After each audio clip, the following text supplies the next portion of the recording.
Welcome back to TTS Daily, everyone. Our first story, a man in China did something very violent to a puppy which caused it to be unalive. And the next two stories are related to people being locked in their cars for different circumstances. The first one in Thailand and the second one a young girl in Singapore. And our fourth story, a famous SGF&B local outlet is closing, reasons unknown. And our last story of the day, something really shocking to me is, should we have an age limit for such premises in Singapore?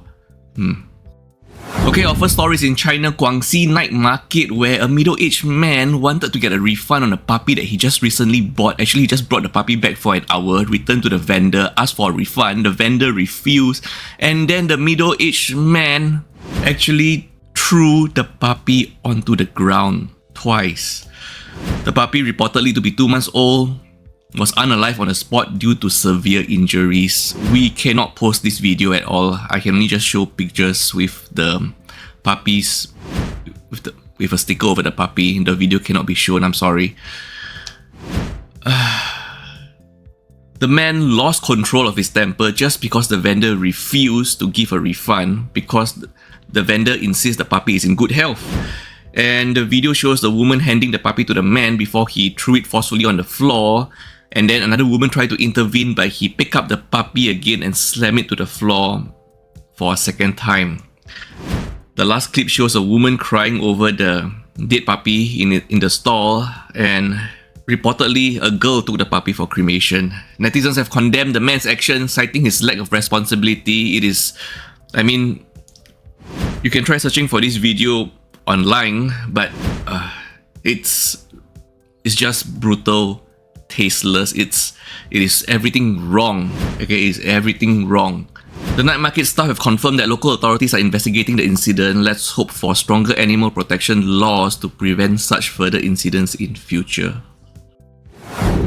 So in Thailand right now, where an elderly man was found unconscious in a locked Chevrolet with the engine off on the highway. This happened on April 27, 2025, when there were reports calling in for an unmoving car on the highway. So the response team included police station officers, rescue personnel, and a Good Samaritan. They found the car stationary with an elderly man inside, frail, clutching the gear stick, and he was unresponsive to any knocks on the window. And there were attempts to unlock the car door but failed. So the team made the decision to break the car window, and they tried using metal batons to break the car window and was unsuccessful. I'm talking about police station officers with metal batons unable to break the car window. Why? Due to strong windows and thick car films. This is kind of shocking, right? A metal baton actually unable to break a car window, probably due to the thick films. So in the end, he had to use a window punch and brick, which was successful. And the man was found conscious but too weak to move, so he was transported to hospital, where he has been diagnosed with a stroke. That is the reason why he was unconscious in the unmoving car. Thankfully, he was found, and netizens have expressed pride in the collaborative efforts, and gratitude have been extended to the Good Samaritan and rescue workers. So a 5-year-old girl was trapped in a Get-Go rental car for 20 minutes. This happened on April 25th at Woodlands, Singapore, when the mother unlocked the car via the Get-Go app and let her daughter sit in the back seat and close the door, and all doors unexpectedly locked, trapping the 5-year-old girl inside. The mother and husband can't unlock the doors manually or via the app, which displayed an error message. The girl was crying inside frantically, while the mother tried contacting Get-Go customer service. Customer service couldn't unlock the door remotely too and offered to send a personnel, but arrival would take 45 minutes. So after 20 minutes, the mother being really worried and distraught for her daughter locked in the car, no way to access her daughter. Thankfully, it's at night and not under the sun. So the mother called Singapore Civil Defence Force, SCDF, who arrived and pried open the driver's door, freeing the girl, thankfully. The girl, visibly shaken with red and swollen eyes from crying, nodded that she was alright. Get-Go has stated that this was the first such occurrence and they are investigating the malfunctioning locking system. Get-Go is also reviewing its emergency response protocols.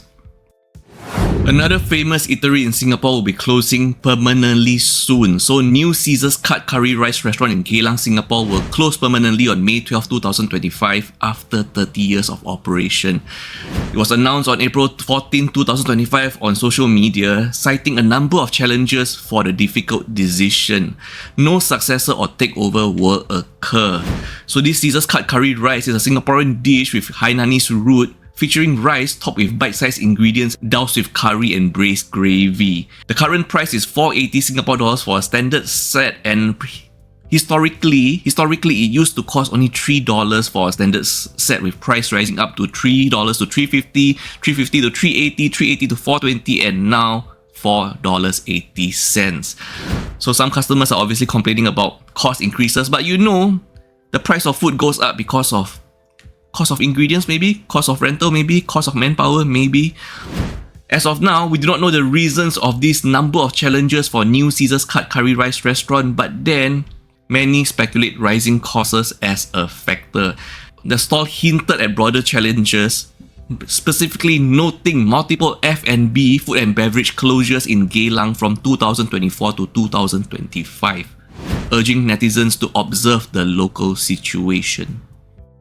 For our last story of the day, trigger warning, especially to parents. So, apparently this 16-year-old boy in Singapore spent over 1,000 Singapore dollars not at the arcade, not at the LAN shop, not buying Pokemon cards, not buying toys, but at a massage parlour in Boon Keng, Singapore, prompting outrage from his parents. I was also shocked reading this story, okay? And this teenager allegedly received special explicit services from a masseur, leading to his frequent visits.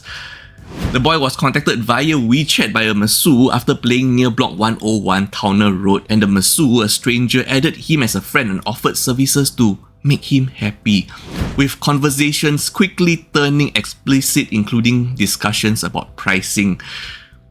And the boy, driven by temptation and his developmental stage, puberty probably, the boy visited the parlour the same day. He then became addicted, returning multiple times and spending his entire 500 Singapore dollars monthly allowance, ang pao money, and piggy bank savings at the place.